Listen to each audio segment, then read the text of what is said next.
আসসালামু আলাইকুম রহমতুল্লাহি ওবারাকাতু। আজকের এই ছোট্ট ভিডিওতে আমি আপনাদের সাথে আলোচনা করব কলমের কালি যদি হাতে কাপড়ে শরীরে লাগে সেক্ষেত্রে আপনার অজু ভেঙে যাবে কিনা, অজু করতে হবে কিনা, অজু থাকবে কিনা, কলমের কালি পাক নাকি না পাক, এ বিষয়ে ইসলাম কি বলে। আলোচনা বুঝতে ধৈর্য ধরে সাথেই থাকবেন, আমাদের ছোট্ট ইউটিউব চ্যানেলটি সাবস্ক্রাইব করতে ভুলবেন না। তো কলমের কালি সাধারণত পাক হয়ে থাকে, এটা কোনো দলিল প্রমাণ ছাড়া আমি বললাম।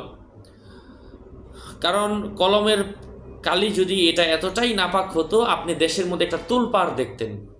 দেশের মধ্যে একটা কিছু হলেই দেখেন না কত ধরনের সুর, কত ধরনের কথা ওঠে দেশের মধ্যে। এই জন্য আশা করছি যেহেতু এ ব্যাপারে কোনো কথা ওঠেনি, সেক্ষেত্রে আমি বলতে পারি কলমের কালি পাক। আর যদি এটা পাক হয়ে থাকে অবশ্যই এর জন্য অজু করতে হবে না, এটা সহই আপনি নামাজ পড়তে পারেন।